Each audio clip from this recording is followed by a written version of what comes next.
Hi, this is Kerry Artak with Wicked Stocks, bringing you your daily Tesla report for Friday, October 3rd, 2025. Let's take a look at the chart. Start with the big picture. It was a settlement a month ago above the 361.85 channel top. There were other things here at the same time. As you may recall, a 50% upside retracement. That area had held since early May, and we'd fallen back appreciably, actually, the first attempt. But having closed above it a month ago, we have been and still are actually anticipating 524.11 as our ultimate objective, our 5 to 8 month objective.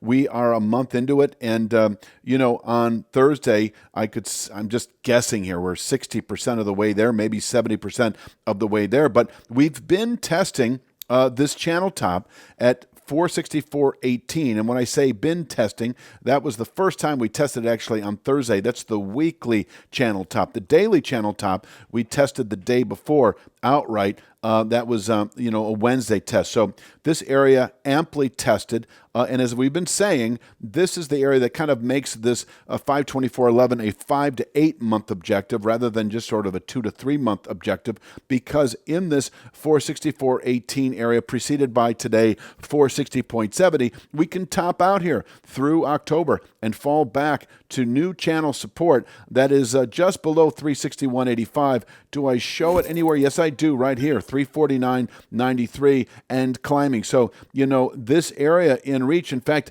while I'm on this chart, I'll just say that if we close today below 437.13, that's an aggressive down pivot. And normally it's not all that aggressive. I mean, it would certainly be a sell signal, but when you put it in the proper context of having tested 464.18, a formation that is 6 months in the making and can contain monthly highs and below which we can. If you're finding value in this analysis, it's only a glimpse of what we offer.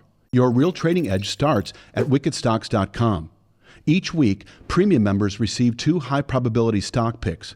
Each one comes with a complete trade plan, including exact entry, profit target, stop loss, and regular updates so you can manage the trade with confidence.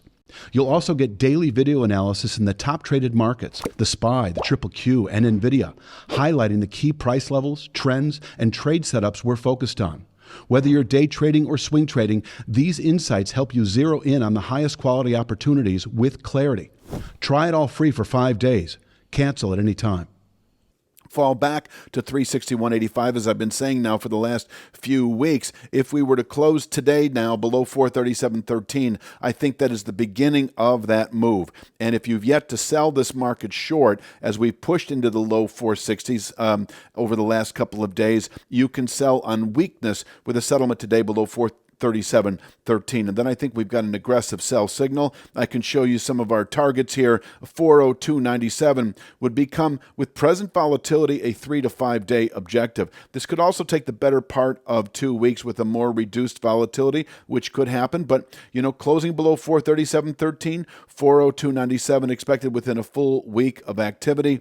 And the 349.93 to 361.85 area, I'm going to say possibly within 2 to 3 weeks.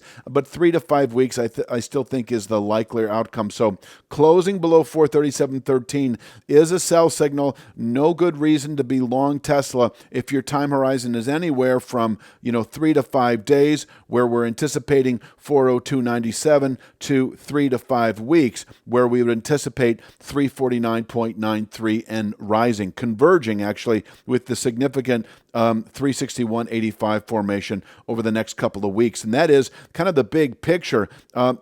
Upside though, and I will just get back to this chart here, that is to say that holding above 437.13 does allow repeated testing, possibly today, into Monday, Tuesday anyway, of this low to mid 460s resistance. So we could continue to fill in this wedge for the next day or two, and then the market would tip its hand in the respective direction. So as I've just said, if we close below 437.13, It is be out of your long positions 3 to 5 weeks. Swing traders play the short side, perhaps 3 to 5 weeks. Swing traders, and inversely, if we close above 461.18, stay long or get long 3 to 5 weeks. Swing traders, because it's the same idea, but to the upside. That 524.11, 5 to 8 month objective, and then likely realized in as little as 3 to 5 weeks. And this is a significant long-term structure that may contain buying not only through the first quarter of next year, but even well into 26. If we can close above 524.11, by the way, in the months ahead, that is a significant buy signal for Tesla as we move into 2026. Anything else to say beyond what I already have? I will mention that wickedstocks.com put out 2 stock picks this week, Tech Resources and Clean Spark. You might want to check those out on the verge of a significant buy signals. We give you the exact parameters, and you can see it for free by going to wickedstocks.com and taking advantage of our 5-day free trial. So back to this chart, and I'll finish with this. Day traders can buy 537.13, assuming we open above it. Now, an unchanged open would have us open below it. So we could show weakness right out of the gates. And with present volatility, there is the potential for falling all the way south to 402.97 by the closing bell, given the wide range we saw yesterday. But I think the likelier outcome is, we fall to 423.24. We could bounce there on an intraday basis. I don't have that level in front of me, do I? Yes, I do, right here. 423.24. This is a former channel top that after having settled above it, you can see it actually held. So this is a respectable support area on an intraday basis. But I will go with the sell signal into later October. If we close below 437.13, I would expect 402.97 within 3 to 5 days, and the upper 340s to lower 360s within 3 to 5 weeks. I think I've said it all, and I'm going to leave it at that. Please click like, share, subscribe, and check out wickedstocks.com. I will be back, of course, Sunday with Monday's Tesla Report. You have a great weekend.